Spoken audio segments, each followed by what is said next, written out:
Sur Bienvenue, la préparation des épisodes commence toujours de la même manière.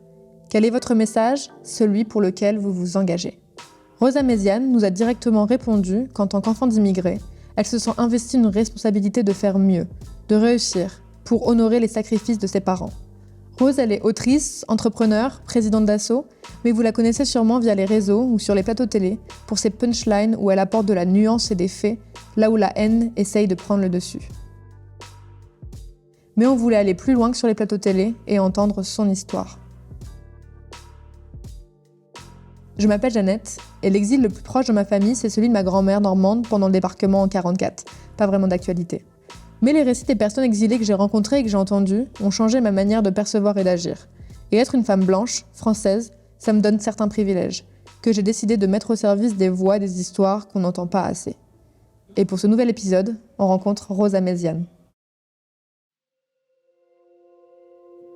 Alors moi, je suis colombienne. Je suis originaire de Colombes. Ça m'amuse toujours de commencer par dire que je suis colombienne parce qu'il y a toujours quelque chose d'un peu exotique alors que c'est dans le fin fond du 92 dans les Hauts-de-Seine. Et c'est vrai qu'on appelle les habitants de Colombes les Colombiens et les Colombiennes et du coup, je trouve qu'il y a un côté qui nous fait déjà un petit peu voyager. Je suis née dans le 92. J'ai forcément de merveilleux souvenirs dans cette ville. Je crois que tous, on est toujours un peu rattachés là où on a grandi. Je sais que quand on parle d'immigration, on nous renvoie beaucoup à des pays, le Maghreb, l'Afrique, l'Asie, mais les premiers moments de vie, ça reste quand même le lieu où on a un peu poussé les premières années. Et c'est vrai que moi, c'est à Colombes que j'ai grandi. Mon père est arrivé dans les années 70 dans les bidonvilles de Nanterre. Et quand j'étais petite, j'avais pas forcément conscience de ce que c'était qu'un bidonville. En réalité, quand je me suis documentée plus tard, j'ai compris le niveau de désœuvrement, le niveau de pauvreté et à quel point ça devait être violent d'arriver à 17 ans dans cet endroit. Et quand on dit quand on parle de bidonville aujourd'hui, on a quelques exemples ici et là, sous le périph' ou dans quelques endroits qui s'installent en France.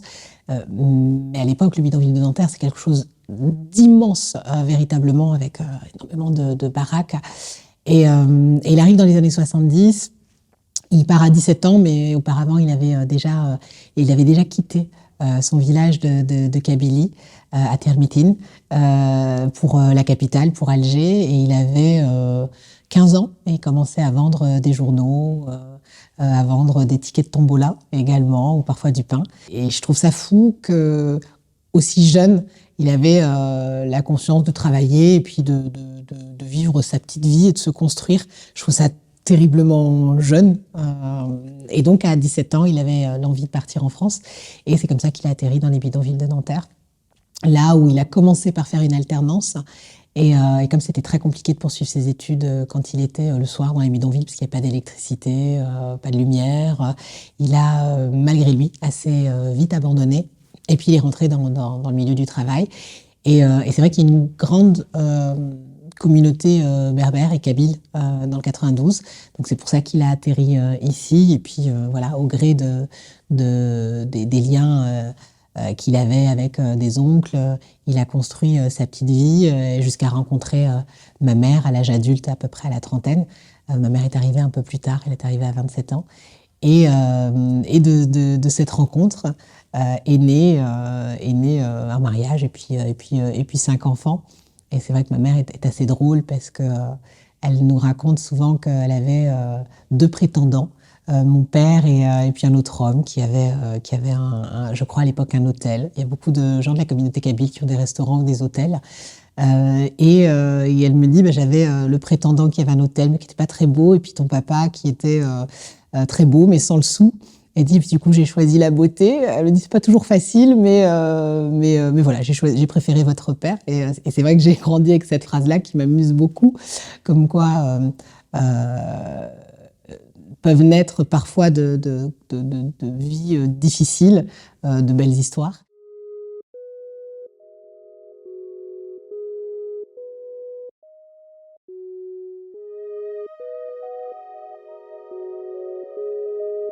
J'ai poussé dans cette ville, Colombes, parce que du coup, c'est là où ils avaient au final atterri, où ils ont construit leur vie.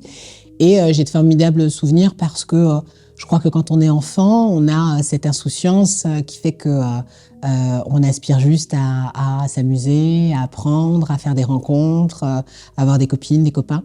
Et oui, j'en garde de merveilleux souvenirs, même si on prend conscience quand même très vite du niveau de pauvreté dans lequel on est, clairement, même si on manque de rien en soi. J'ai pas, la table a toujours été remplie, mais on s'en aperçoit parce que, par exemple, à Noël, puisque nous fêtions Noël, les jouets que l'on achetait, et on les commandait en fait à l'usine de mon père, à peu près l'été. Et puis on recevait ces jouets-là au mois de décembre. Alors c'était quelque chose d'un peu particulier de fêter Noël. Donc nous on a compris très jeune que Papa Noël n'existait pas vraiment puisqu'on choisissait nos jouets. Mais ça participait justement de cette double culture où ça nous paraissait naturel de fêter Noël, et en même temps on fêtait aussi l'Aïd.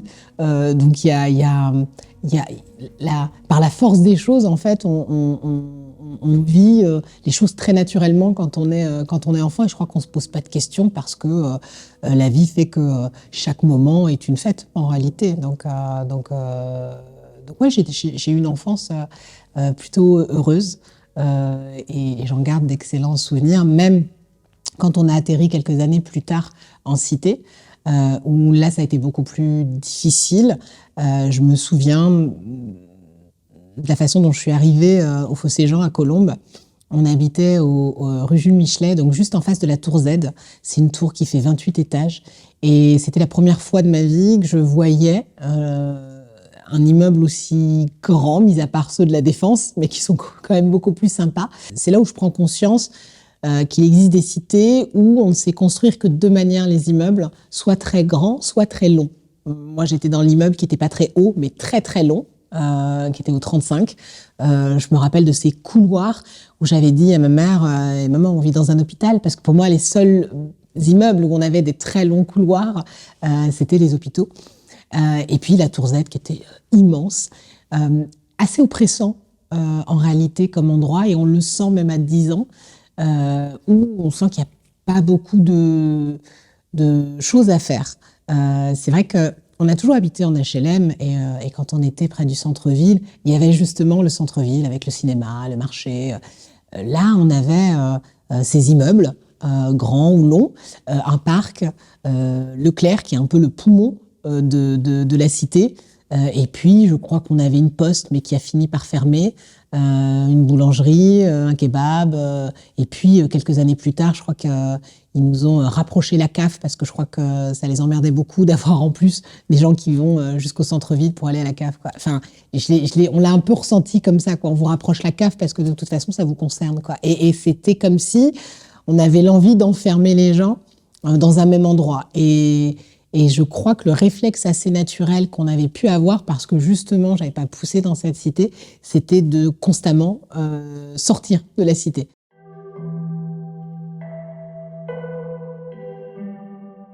Puis qu'on était en HLM, on était dans des immeubles qui faisaient 5 étages, et que ça change considérablement en fait les choses, parce qu'il y a une densité de population qui est tellement pas la même.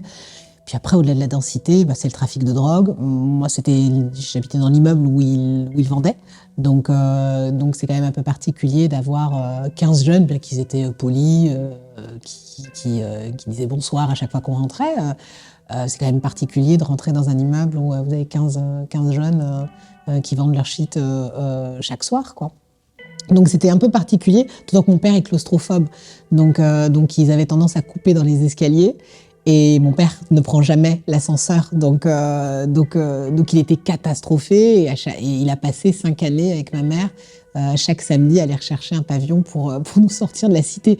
Et du coup, ça nous a beaucoup animés, c'est-à-dire que pour eux, c'était catastrophique d'être là, bien qu'ils avaient des amis, qui ont fait des rencontres, c'était pas le sujet, mais ils avaient conscience, en tout cas, que c'était pas un super environnement pour pouvoir grandir, parce que le trafic de drogue inclut de la violence, Forcément, moi j'ai été témoin de bagarres, de coups de feu, d'un voisin qui a peut-être fait 5 ou 6 tentatives de suicide. Enfin, il y a des moments très heureux avec des mariages, des naissances, et en même temps une violence, une dureté de la vie qui est assez présente. Et voilà, malgré tout, on pousse, on grandit dans ces environnements, et je crois que ça a développé encore plus chez moi l'envie de vivre et l'envie de découvrir tout ce qu'on pouvait voir ailleurs. Et je crois que en étant presque confinée là-dedans, j'avais encore plus envie d'être pas ailleurs, mais de ne jamais m'interdire d'aller autre part. Et il y avait l'envie du beau. Je trouvais qu'on ne faisait pas l'effort de faire de belles choses dans ces quartiers. Des gens super, mais on sent qu'il y a quand même un côté très rudimentaire. Rien que les commerces que j'avais décrits, une boulangerie, un supermarché, enfin voilà, on est sur le service minimum. Et ça, c'est assez particulier, et on le ressent parfois même très jeune en réalité.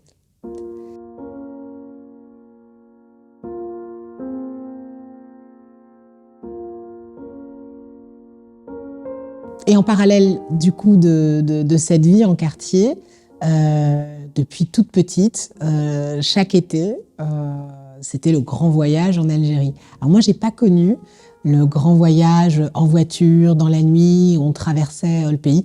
Je crois que mon père avait terriblement peur de l'accident. Il conduisait pourtant, mais pour lui, c'était un trop grand voyage, et donc il économisait toute l'année pour nous offrir des billets d'avion. Donc on était des pauvres, mais qui voyageaient en avion chaque été. Et ma mère, plus jeune, elle prenait les 3 derniers, donc c'est-à-dire ma sœur et mon petit frère, enfin ma grande sœur et mon petit frère. Et donc elle prenait les 3 derniers, nous retirait de l'école un petit peu avant, donc fin avril, début mai. Et donc on atterrissait en Algérie à cette période. Donc on allait à l'école en fait sur la fin de l'année en Algérie. Les cours se faisaient tantôt en français, tantôt en kabyle. Et je passais mon temps dans cet univers qui tranchait complètement avec la France, puisque moi j'ai connu la construction de notre maison. Mes parents avaient acheté le terrain, et donc chaque année la maison évoluait au fur et à mesure, donc vraiment avec les toilettes rudimentaires dans le jardin. J'étais essentiellement pieds nus constamment, et ma mère me hurlait dessus, mais il y avait un sentiment de liberté qui se dégageait de mes vacances en Algérie, que j'oublierai jamais, je crois, parce que très connecté à la nature. Vous poussez dans un endroit où vous avez plein d'immeubles, et là, vous avez des montagnes à perte de vue. Donc forcément, ça tranche complètement. Et puis vous avez la culture de tout créer avec 3 fois rien. C'est-à-dire que autant d'un côté on choisissait nos jouets dans un catalogue, autant de l'autre côté on les fabriquait. Donc notre vie était faite de jeux avec des osselets, on construisait avec des boîtes de tabac à chiquer et des branches de roseau. On construisait des espèces de petites trottinettes, on créait également des tire-boulettes où on chassait les pigeons. Il y avait un côté Tom Sawyer qui nous amusait énormément, et ouais, il y a un vrai sentiment de liberté qui se dégageait de ces vacances, et avec la rencontre aussi avec une partie de notre famille qu'on voyait pas tout le reste de l'année. Moi, c'était les moments où j'avais la chance d'être avec mes grands-mères, notamment ma grand-mère maternelle. Et c'était une chance incroyable. C'est-à-dire que moi, mes camarades à l'école voyaient leur grand-mère quasiment tous les week-ends, ou quand ils allaient à la campagne. Moi, je la voyais que les étés. Et je crois que quand on est enfant d'immigrés, c'est peut-être aussi ce qui manque un peu. On sent qu'on a un bout de notre famille qui est pas tout à fait là. Et on grandit pas de la même manière en réalité. Et même si on se voyait qu'une partie de l'année, qu'un petit bout de l'année, j'avais un amour inconditionnel pour ma grand-mère. J'ai des souvenirs de son souffle, parce qu'on faisait la sieste avec elle. c'est quelque chose aussi qui est très institutionnalisé dans les régions qui sont très chaudes, dans le sud, ou même en Italie, en Corse, en Espagne et aussi au Maghreb. Et parce que le matin, on s'affaire à faire les courses, à faire le ménage, et toute l'après-midi, c'est la sieste parce qu'il fait terriblement chaud et qu'on ne sort pas à ce moment-là. C'est beaucoup trop dangereux. D'ailleurs, moi, les rares fois où je me suis risquée à sortir, ma mère refusait très souvent, quand il n'y avait pas le choix de sortir, de m'emmener parce que m'arrivait assez facilement de saigner du nez et m'appeler la fragile, alors que pas du tout, mais parce qu'il faisait une chaleur terrible. Et donc, pendant ces moments de sieste, c'était des vrais moments de partage et d'enseignement. Ma grand-mère nous racontait ce qu'on appelle tamashahouts, qui sont en fait des contes. Des contes berbères, des contes du Moyen-Orient. On appelait ça les histoires de Djeha. Djeha, c'est un peu le Aladdin version Maghreb, qui est très malin. Et à chaque fois, il lui arrivait des histoires extraordinaires. Il y avait toujours une morale, une leçon. Et à chaque sieste, elle nous racontait 1, 2 ou 3 histoires. Alors, je ne sais pas si elle les inventait au fur et à mesure ou si elles existaient réellement, ou si elle s'inspirait de sa propre vie. Mais j'avais l'impression qu'elle était un livre ouvert et qu'elle avait toujours des milliers de contes à nous raconter. Et la sieste, voilà, elle démarrait toujours par ces contes-là. Elle était l'une des rares, d'ailleurs, en Algérie, à avoir un vrai lit à ressort, parce que chez mes parents, par exemple, on dormait essentiellement dans des paillasses, et ma grand-mère avait un lit, et j'adore. Enfin, on était 2-3 avec elle autour du lit, puis les autres sur des paillasses, et c'est des moments incroyables où on tisse un lien indéfectible, parce que j'ai appris le berbère assez naturellement, bien que ce soit pas ma langue maternelle, puisque c'est la langue maternelle de mes parents. Mais quand on est petit, on apprend assez naturellement les choses, et je crois que ça participe aussi à cette question de transmission. Et donc ces contes-là, elle nous les racontait en berbère. Alors ma grand-mère parlait français, mais elle nous parlait essentiellement en kabyle. Et je crois que ça m'a beaucoup construit dans ce lien intergénérationnel qu'il faut faire perdurer, peut-être aussi sur le respect qu'on peut avoir à l'égard de nos anciens et sur le fait que ce sont des vraies bibliothèques au sens de transmission du savoir. Et je garde des vrais souvenirs de cela.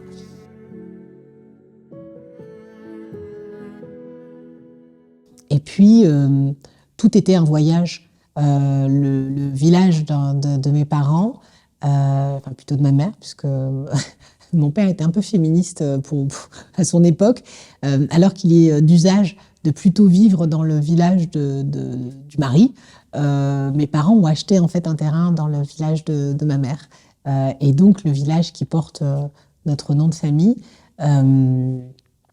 il est coupé en deux. Il y a le village un peu historique, et puis forcément il s'est de plus en plus étendu au gré des naissances. Et donc on était plutôt sur le bas du village. Et donc rien que pour aller voir ma grand-mère, c'était une mission, parce qu'on avait un long chemin un peu escarpé.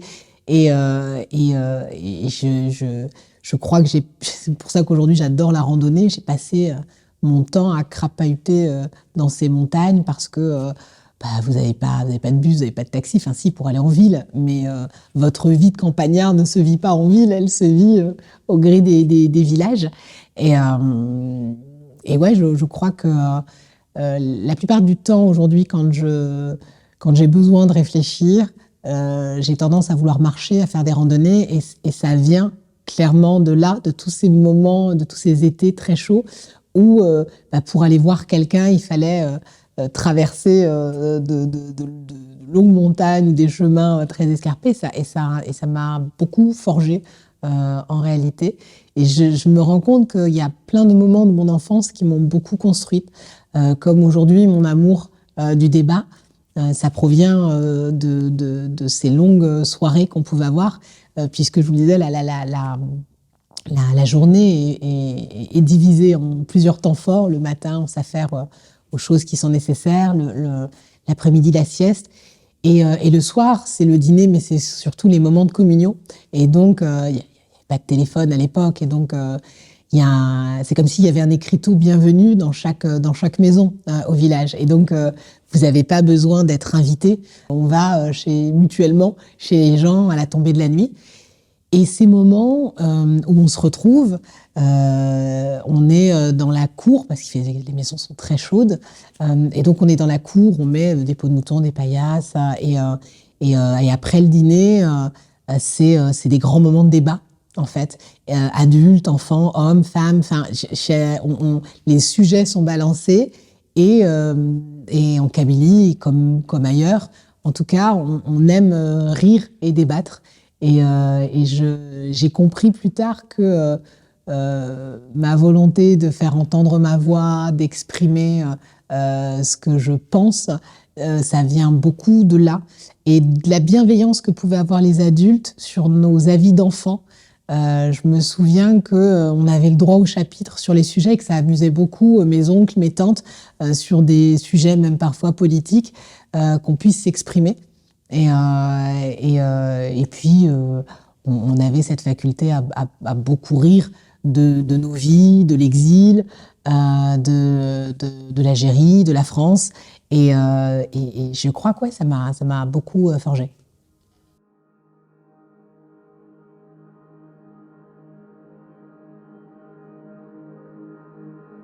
Quand on est enfant d'immigrés algériens, c'est comme si, un peu, malgré nous, on convoquait le passé, que tout le monde connaît, et en même temps ne connaît pas vraiment. C'est-à-dire que tout le monde sait ce que c'est que la guerre d'Algérie, tout le monde a déjà entendu parler de la colonisation, et en même temps, il y a une forme de tabou constant, parce qu'on est encore sur de la mémoire vive. C'est-à-dire que les gens qui ont connu la guerre d'Algérie sont encore vivants, que ce soit des gens qui ont fait la guerre, donc des gens de l'armée française, que ce soit des harkis, que ce soit des pieds noirs qui ont dû quitter l'Algérie, et que ce soit des Algériens qui ont parfois aussi combattu pour libérer leur pays.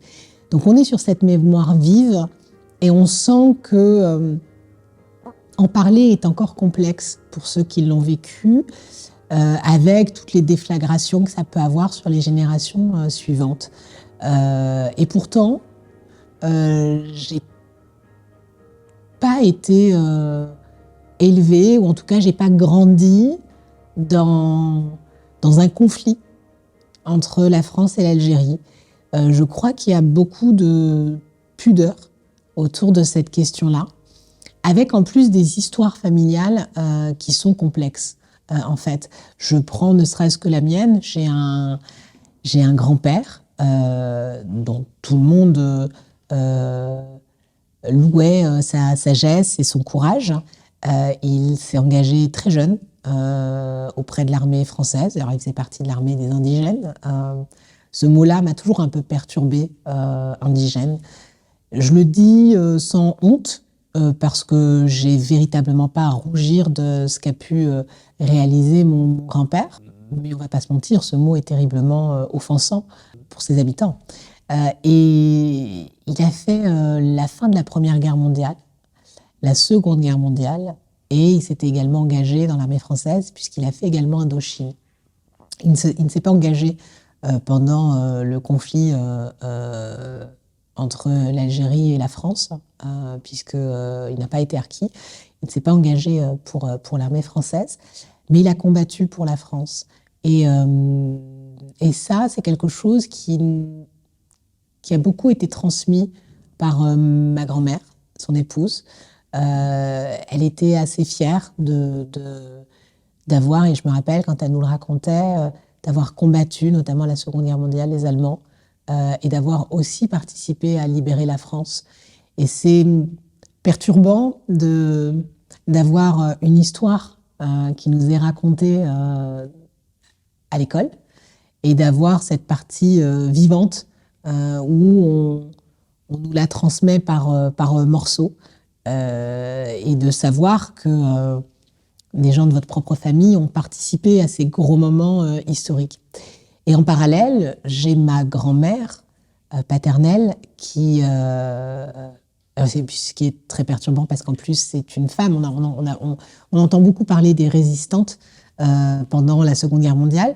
beaucoup moins des moudjahidines femmes. Et en fait, ma grand-mère était moudjahidine, puisqu'elle a pris les armes, notamment dans le conflit de la guerre d'Algérie, pour libérer son pays. Et quand vous êtes le fruit de cette histoire complexe, vous vous refusez à tout jugement, en réalité. Il est tellement facile, en 2023, de venir distribuer des bons points. Je crois que nul n'est en capacité de savoir comment il réagirait dans tel ou tel conflit. Je sais juste que ce soit mon grand-père ou ma grand-mère, ils ont été animés chacun par l'envie de faire au plus juste, ou en tout cas de se battre pour ce qu'ils croyaient le plus juste au moment où ils l'ont vécu. Et je crois que mon grand-père s'est battu pour le drapeau parce que combattre le nazisme, c'était ce qui était le plus juste pour lui, même si on sait que certains ont parfois été enrôlés malgré eux dans cette guerre.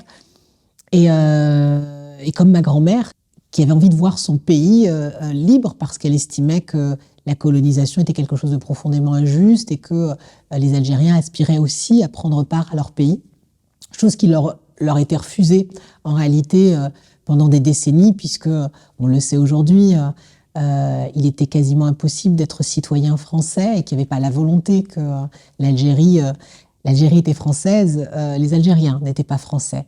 Et je crois que c'est de cette terrible injustice que naît en réalité la guerre d'Algérie. Et donc, quand vous êtes le fruit de cette histoire, vous vous interdisez à tout jugement. Et en même temps, je crois que ça vous construit dans le fait d'être nuancé, dans le fait de comprendre l'altérité, dans le fait d'être terriblement respectueuse dans les choix de vie des gens. Et oui, ça m'a beaucoup forgée, aussi dans mon identité, et à comprendre qui j'étais. Tôt ou tard, on a tous le livre de sa vie, et tôt ou tard, on l'ouvre pour y rentrer complètement. Et donc, vous pouvez décider d'occulter ce passé, décider que votre vie démarre avec votre naissance. C'est pas complètement vrai. Bien sûr que je suis française, j'ai pas de problème ou de quête identitaire. J'ai pas de mauvaise construction d'ailleurs même de ma propre identité. Mais mon identité ne démarre pas avec ma naissance. Elle démarre indéniablement avec celle de mes parents et de mes grands-parents. Et donc, il y a un moment dans votre vie où vous recherchez qui vous êtes. Parce que c'est naturel. Et d'ailleurs, je crois que ça a même fait l'objet de certains cours en primaire. Donc, c'est quelque chose d'assez naturel d'aller rechercher dans son arbre généalogique. Et il est vrai que mon arbre généalogique ne démarre pas en France, mais ailleurs. Et donc, la construction identitaire, elle se fait sur des questions historiques, parce qu'effectivement, l'histoire entre l'Algérie et la France est ce qu'elle est. Mais elle se fait aussi par toute la construction de tradition et d'une culture. Et donc, on dit très souvent qu'on a une double culture. Moi, je trouve qu'on a juste une culture plus grande. En fait, la double culture, c'est comme si elle s'opposait, alors que je crois qu'en réalité, elle se complexe, et bien avant moi d'ailleurs, je le dis, je crois que l'Algérie est un peu française et que la France est un peu algérienne.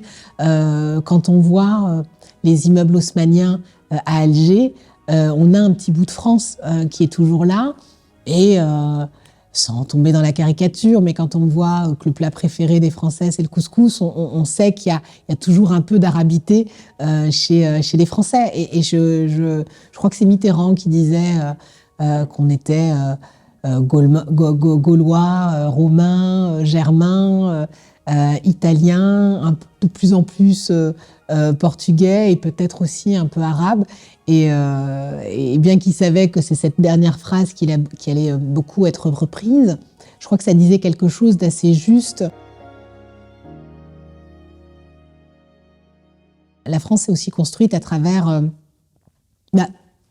les différentes vagues d'immigration, quelles qu'en soient les raisons.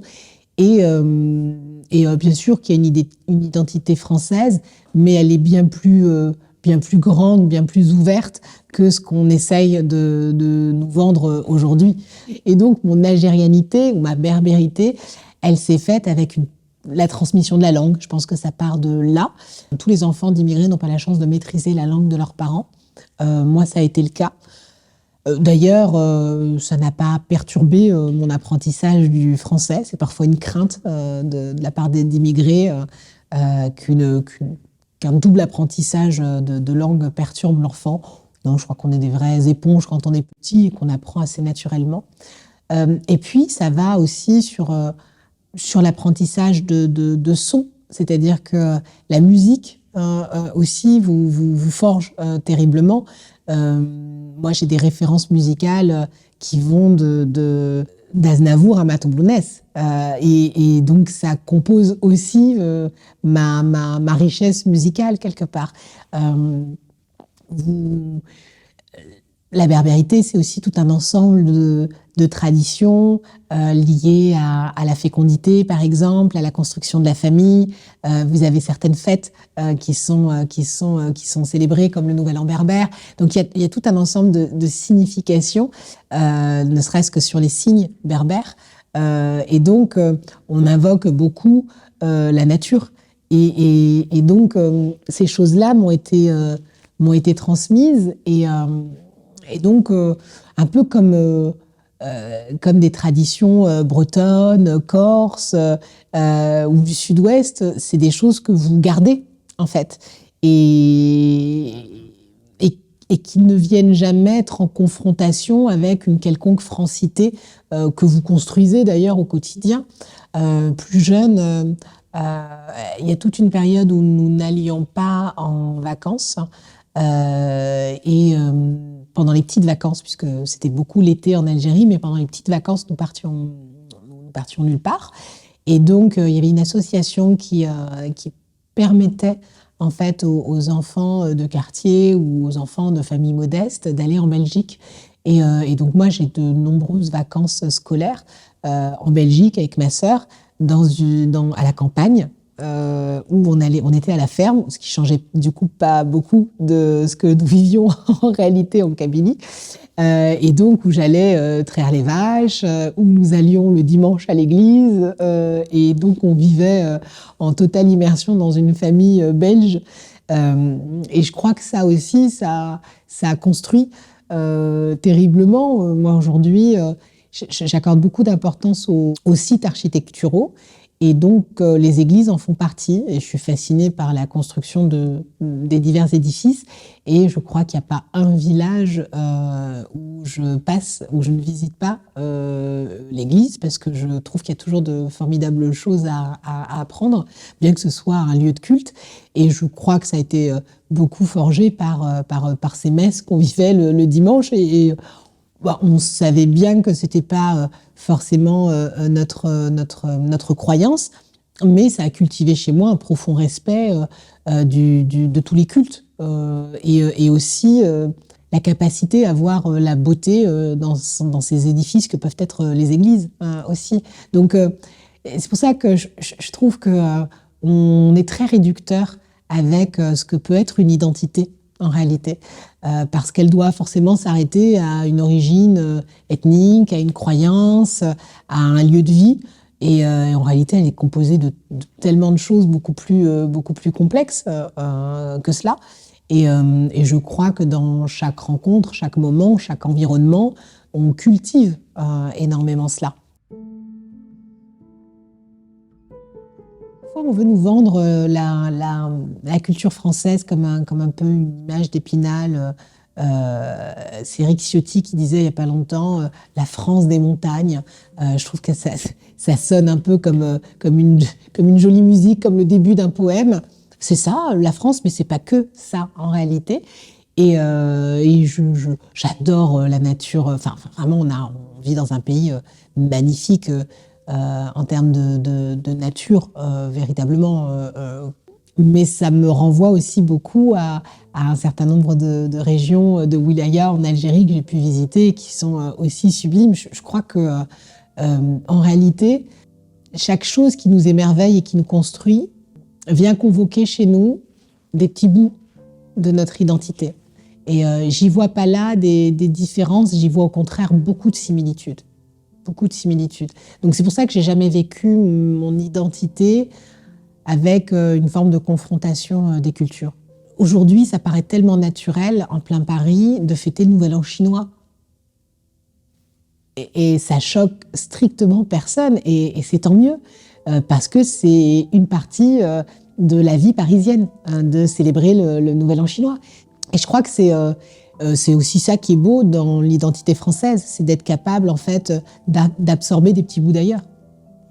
Et je crois que si nos identités sont capables d'être aussi plurielles, c'est parce qu'on a, en même temps que le pays des Lumières, on a aussi la capacité de s'ouvrir aux autres. Bien que ce ne soit pas quelque chose de très évident dans la période dans laquelle nous sommes aujourd'hui, mais je crois qu'en réalité, ce qui nous a beaucoup forgé en tant que Français, c'est notre capacité à être beaucoup plus ouvert sur le monde. Et je crois que c'est quelque chose justement qu'on doit savoir garder dans notre identité française, c'est notre capacité à nous ouvrir aux autres.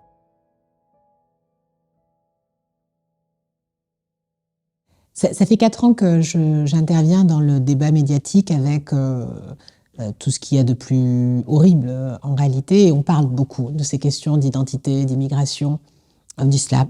Bien que je sois concernée en réalité par un certain nombre de ces sujets, j'ai jamais convoqué ma propre vie personnelle pour débattre de ces sujets. Je suis quelqu'un de très factuel, c'est-à-dire que quand je vais parler d'immigration, je vais parler des chiffres. Quand on va vouloir la lier à la délinquance, je vais convoquer des études sociologiques. Je préfère construire mes arguments au-delà de ma petite personne ou de ma propre expérience de vie. Je suis tellement au clair avec qui je suis et je me construis tellement pas dans le regard des autres et encore moins dans un regard haineux que ça ne m'atteint pas au sens émotionnel du terme, les insultes ou les outrages qu'on peut entendre sur les plateaux.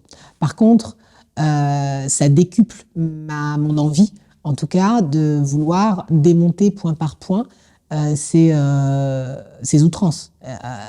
Et parce que j'ai conscience, et ça s'est vraiment accentué d'année en année, avec les milliers de messages que je reçois et des rencontres que je fais, du sentiment d'humiliation que ressentent un certain nombre d'immigrés ou d'enfants d'immigrés lorsqu'ils allument leur télé. Et je crois que, un peu malgré moi, je me suis retrouvée en fait à vouloir rendre justice à ces milliers d'habitants, ces milliers de Français qui se sentaient offensés quotidiennement. Et puis parce que c'est tellement éloigné de ce que c'est que la France et de ce que sont nos valeurs. De façon constitutionnelle, la liberté de culte, de conscience, notre égalité de traitement à l'égard de la loi font qu'on ne doit jamais renvoyer les gens à leur origine, leurs croyances ou leurs opinions politiques. Et c'est pourtant ce que l'on fait quotidiennement sur les plateaux.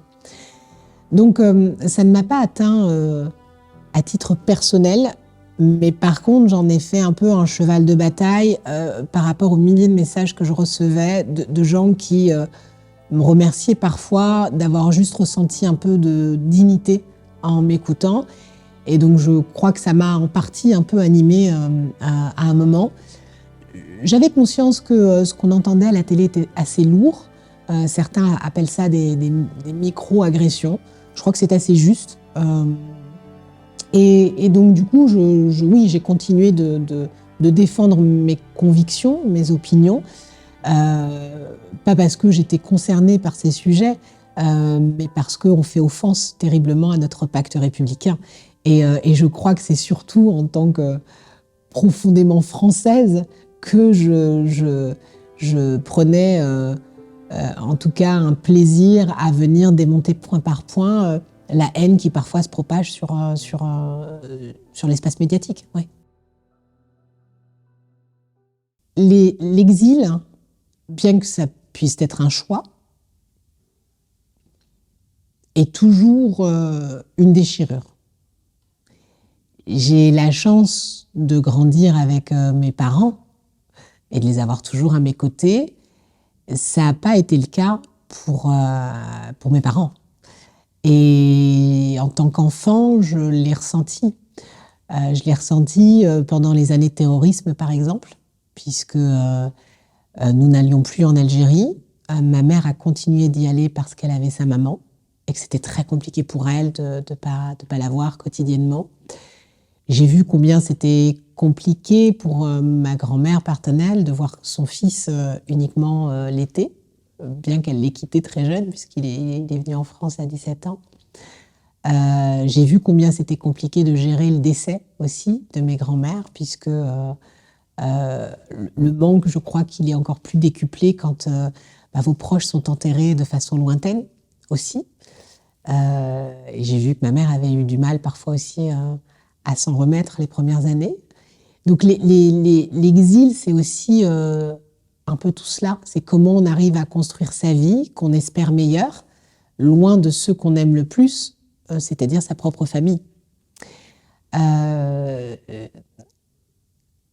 Donc, quand on voit ce niveau de sacrifice, il est compliqué, ou en tout cas moi, chez moi, ça a été un moteur, de devoir faire mieux. Quand je dis faire mieux, j'ai une profonde admiration pour mes parents, sur leur capacité, avec les moyens qu'ils avaient, d'avoir élevé 5 enfants, de nous avoir transmis de l'amour, des valeurs, et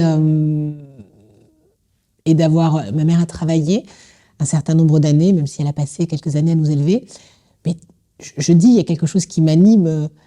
Moi, j'ai vu mon père pendant 40 ans se réveiller chaque matin, prendre une demi-baguette de la veille et de façon inchangée, pendant 40 ans. Alors, je ne l'ai pas vu pendant 40 ans, mais facilement pendant un peu plus de 20 ans. Mais je l'ai vu remplir cette demi-baguette de la veille, soit d'une boîte de thon à la catalane, et soit de camembert.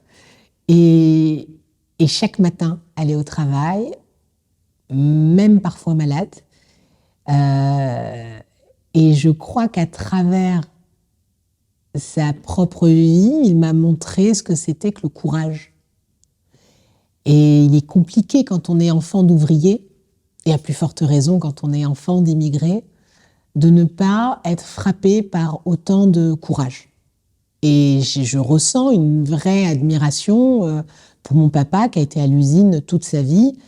Et même si la dernière année, il ne cessait de parler de son dossier de retraite, il était terriblement fier d'avoir acheté une maison. Alors, c'est une petite bicoque, mais dont mes parents étaient très fiers. Ils ont fait des travaux pas à pas. Et je crois que c'est aussi cela que ça m'a appris d'être enfant d'immigrés ou d'être enfant d'un milieu populaire. C'est comment vous avez des personnes qui, de façon très digne, se battent. Et donc, ça renvoie chez moi un niveau de responsabilité qui est terrible. Parce que je me dois de respecter ce courage et cet engagement. Et je crois que c'est un peu ce qui anime tous les enfants d'immigrés en réalité. Alors on n'arrive pas tous, avec les moyens qu'on a, à faire mieux, ou en tout cas à les rendre fiers, mais c'est en tout cas ce qui en anime un bon nombre pour avoir échangé avec certains proches. Et donc je crois que cette responsabilité, ce devoir qui nous anime, il pèse sur nous, mais pas comme une difficulté. Enfin, véritablement. Enfin, moi, je le porte en bandoulière parce que j'y vois là une forme de continuité. J'ai des grands-parents qui se sont battus pour la liberté, pour leurs idéaux. J'ai des parents qui se sont battus pour mieux vivre. Et je crois que ma propre responsabilité face à autant d'abnégation et de courage, c'est aussi d'essayer, moi, à mon niveau, et de façon contemporaine, de changer des choses, en tout cas de changer ce qui ne va pas, parce que grandir dans un quartier populaire, c'est compliqué. Et que j'ai été témoin et j'ai vécu des terribles inégalités qu'on a à vivre dans notre pays. Et je crois que, en tout cas, mon envie, mon souhait, c'est aussi de faire changer les choses à mon niveau, parce que une bonne partie de ces enfants d'immigrés vivent dans ces quartiers et sont parfois cloisonnés dans ces quartiers. Et le devoir, en tout cas, moi qui m'anime et qui anime, je crois, un bon nombre de personnes, c'est aussi de changer les choses. C'est de faire en sorte que dans ces quartiers, il y fait bon vivre et de peut-être changer l'architecture, de changer la façon dont on vit les choses dans ces territoires. J'oppose toujours les habitants et l'environnement dans lequel on vit. Il y a des gens extraordinaires dans ces territoires. C'est pas eux qu'il faut changer. C'est la façon dont on les enferme sans même mettre des barrières. On les crée. On les crée au niveau des transports, on les crée au niveau économique, on les crée au niveau de l'éducation et puis on les crée aussi au niveau de la nation. Et ne serait-ce que dans la façon dont on parle d'eux. Ma responsabilité, oui, je crois que c'est d'essayer un peu de changer ces choses-là au regard de tout ce qui a été fait avant moi. Oui, je crois qu'on porte aussi un peu cette responsabilité et donc notre devoir, c'est de changer les choses. Et peut-être que les générations futures, si nous, on doit changer les mentalités, peut-être que les générations futures seront là pour en partie diriger ce pays ou être des éléments de pouvoir. Enfin, en tout cas, d'être juste des enfants de la nation et de construire et de bâtir dans la continuité, parce que je crois que c'est ça, en réalité, le sens de tout ce fil, en fait, qui se construit. C'était le dernier épisode de cette première saison de Bienvenue, le podcast de Commune Média, et on espère qu'il vous a plu. Si ce n'est pas encore le cas, on vous invite à aller écouter les autres épisodes de la saison et à nous suivre sur les réseaux à @commune.media. L'équipe de Commune remercie tous les invités qui sont venus dans cette première saison. Mohamed Nour, Bouchra, Yousra, Louise, Fatemeh, Mehdi, Karam, Milad, Jason et Rose. Je remercie toute mon équipe pour cette première aventure réussie et merci à vous de nous avoir écoutés et soutenus. On se retrouve à l'automne dans une nouvelle saison de Bienvenue. À très bientôt.